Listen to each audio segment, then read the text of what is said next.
Hey guys, here are my UFC 109 predictions. The fights are February 6th in Las Vegas. And as always, you can go to MMAGirls.net. The first person with the most correct predictions gets their choice of a t-shirt from Raw Mall. So, fun little competition we got going on there. You can also follow me on Twitter at MMAGirls and on Facebook at facebook.com/MMAGirls. So, on to the first prediction, Randy Couture versus Mark Coleman. Two current Hall of Famers. Exciting fight. Kind of wish this was going to, happen years ago, but we have it now, and that's fine, and I'm excited for it. Coleman, a lot of people are thinking that he can beat Randy. He has a win over Bonner. He out-wrestled him, he controlled him, and a lot of people are thinking that he could do the same thing. He could possibly take Randy down, keep on the ground, cause some damage, and possibly grind out a decision. I don't know, it's so hard because this fight to me really could go either way. I can't bet against Randy, I can't bet against Captain America. Every time I do, I end up being wrong, except in the Nogueira fight. It's interesting, it's an interesting fight because if Randy does get taken down, I wonder if he will make Coleman expend more energy, in the sense that more energy than he did with Bonner.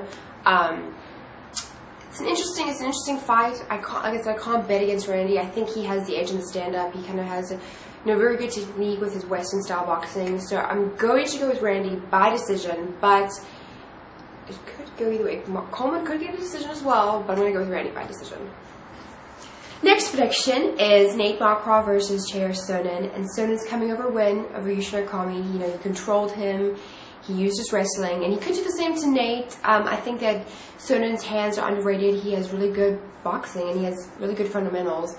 Nate, though, has power, and once he hits you and he stuns you, he goes in for the kill. He has that killer instinct, and I don't know, it's an interesting matchup. I'm a fan of Nate, so I want to go with Nate by TKO.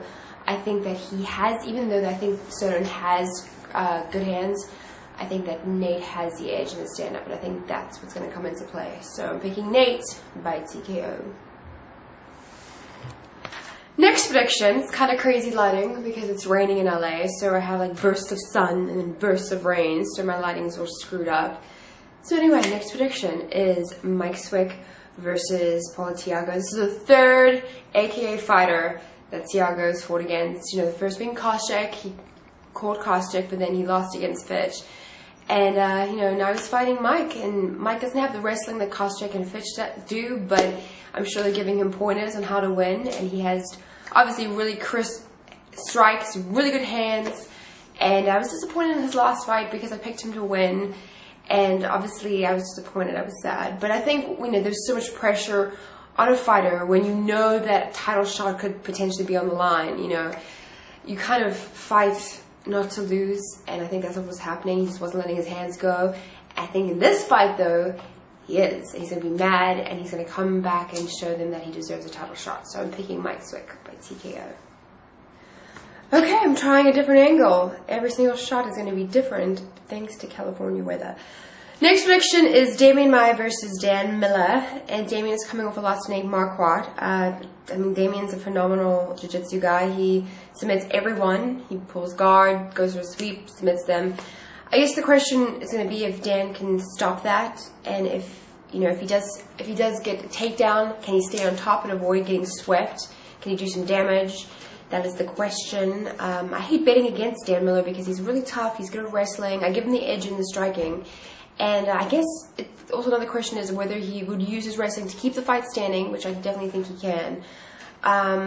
It's a really good fight. I'm looking forward to this. I'm actually really excited for this card. Every single fight is exciting. And but I'm going to go with Damian by submission. Even though, Dan could definitely get a TKO, I'm going with Damian by submission.